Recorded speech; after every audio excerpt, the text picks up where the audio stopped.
Picture this. You're driving down a wide boulevard. On both sides, glass-fronted skyscrapers, shopping malls with luxury brands, manicured parks with fountains, playgrounds, restaurants, schools, hospitals, and total silence. Not a single car, not a single pedestrian. Elevators running in empty towers, air conditioners humming in unoccupied apartments. Security guards standing at the entrances of shopping malls where there are no shoppers. This is not a post-apocalyptic film set. This is Forest City, a development in Malaysia built on 4 artificial islands off the coast of Johor.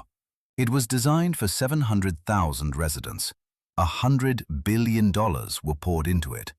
Today, a few thousand people live here at most. But here's what makes this story genuinely fascinating. Forest City is not simply a failed real estate project. It's a mirror that captured the ambitions of an entire decade. And what that mirror reflects is far more interesting than empty apartments. Stay with this to the end. The final chapter will surprise you. Before we get to Forest City, you need to understand where it actually sits, because the location itself is a story. The Johor Strait, separating Malaysia from Singapore, is one of the busiest waterways in the world. Hundreds of ships pass through it every day. On the Malaysian shore of Johor State stands Johor Bahru, one of the oldest cities on the peninsula, founded in the 19th century as the seat of the Malay Sultanate. The Istana Besar Palace, built in 1866, still stands here today. A yellow building with European columns and Malay ornamentation looking out over the strait from a hill. This was one of the wealthiest royal courts in all of Southeast Asia. The sultans of Johor were so influential that they ultimately determined Singapore's fate, handing it over to the British in 1819 in exchange for trading privileges. Since then, Johor and Singapore have existed in a strange symbiosis.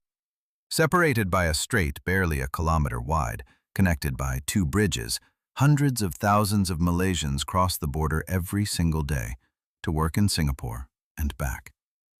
It was in this context, right next to the wealthiest city-state on the planet, that Chinese developer Country Garden decided to build a new city.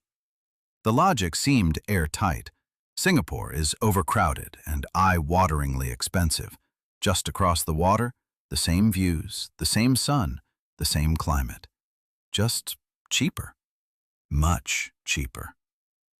Forest City sits on 4 artificial islands. None of them existed in 2014.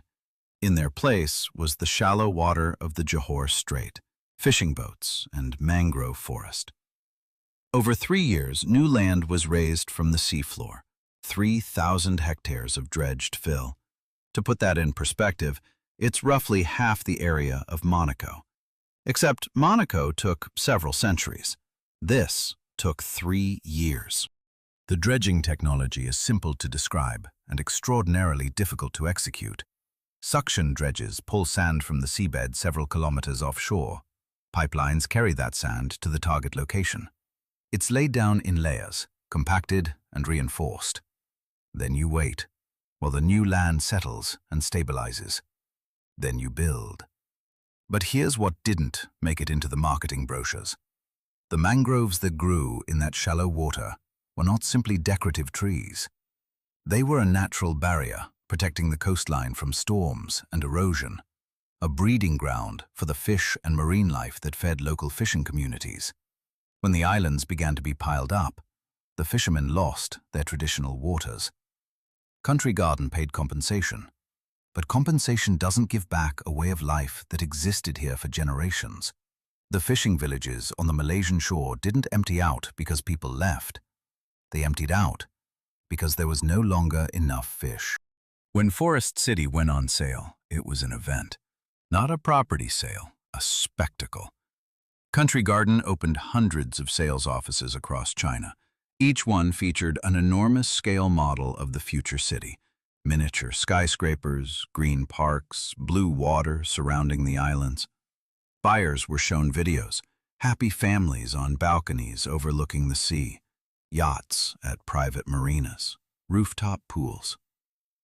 The prices were almost absurdly attractive by Singapore standards. An apartment with straight views for a third of what the equivalent would cost across the water. Buyers lined up. In the first few years, apartments worth several $billion were sold. The vast majority of buyers were from China. They saw what they were being sold: a slice of Malaysian paradise next to Singapore. Some wanted to relocate. Some wanted to invest. Some bought simply because everyone else was buying. And this is where the part of the story the scale models never showed begins. Forest City wasn't killed by one thing. It was killed by three, one after another, each one unexpected. The first hit, political. In 2018, the Malaysian government announced that foreigners could not buy property in Forest City with the right of permanent residency. The entire marketing strategy of the project had been built on the premise that Chinese buyers could live here permanently. In a single day, that strategy stopped working. Sales collapsed. Those who had already bought found themselves owning apartments in a country where they couldn't legally stay long-term. An investment had become a problem. The second hit, economic. In 2015, the Chinese government imposed strict controls on capital leaving the country. Chinese citizens could no longer freely transfer money abroad to buy foreign property. The primary source of buyers dried up almost overnight. The third hit, global. 2020, the pandemic. Borders shut. The few remaining buyers who were still considering a move put their decisions on hold indefinitely. Those who had already bought couldn't even visit to look at what they owned. 3 blows in 5 years. And a city designed for 700,000 people, at the moment it should have been filling up, stood virtually empty. Today, Forest City has residents. Not many. Estimates range from 2,000 to 5,000 people. They are mostly project staff, maintenance workers, and a handful of families who actually made the move. And here is what is extraordinary. The city continues to operate at full capacity. Lifts running, air conditioning on, security guards at their posts, streetlights burning on empty roads, fountains running in deserted parks. Maintaining all of this infrastructure costs enormous sums every single month, and someone keeps paying, because to stop servicing it would be to let the tropical climate destroy the buildings within a few years. In Malaysia's hot, humid air, abandoned structures deteriorate fast. Several journalists who visited Forest City in recent years all described the same feeling. The city looks perfect. Clean, well-maintained, beautiful. But there is something unsettling in that beauty. Lines too straight, streets too clean. Too quiet for a place that was supposed to be bursting with life. One journalist wrote, "It's like looking at a birthday cake that was baked a year ago and kept in a freezer. It looks fresh, but something is wrong." In 2023, the Malaysian government announced something unexpected. Forest City would receive special economic zone status, tax incentives for companies that set up offices there, simplified visa rules for foreign professionals, special conditions for technology startups. In other words, the government decided to convert a failed residential city into a technology hub. Not a place to live, a place to work and do business. The logic is clear. The infrastructure already exists. The buildings are standing, the utilities are connected, the roads are built. All of it cost $100 billion. You can't simply walk away from that. You have to find a use for it. The first companies have already begun negotiations. Several tech firms are considering Forest City as the location for their Asian offices. The very thing that was once a deterrent is now the attraction. The emptiness. Room to grow. No traffic. No overloaded infrastructure. Forest City may yet become a city. Just not the one anyone imagined. Forest City was built as a dream, as proof that you could literally create land from water, and build a perfect city on it from scratch. Fast, beautiful, modern. The dream worked. The city didn't. But the story of Forest City isn't over. The empty skyscrapers are still standing. The fountains are still running. The security guards are still at their posts outside empty shopping malls. And somewhere in the offices of the Malaysian government and Chinese developers, people are still searching for an answer to a question that turned out to be harder than any engineering problem. How do you make people want to live in a place you built for them?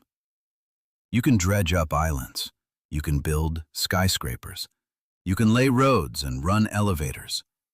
But a city is not buildings. A city is people. And people don't show up simply because everything is ready for them. The fishermen whose mangrove waters were buried under dredged sand understood this from the very beginning.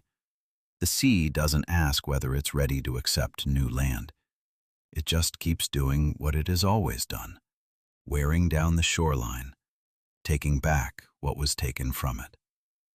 Forest City stands in the middle of the strait, waiting. The sea is waiting too.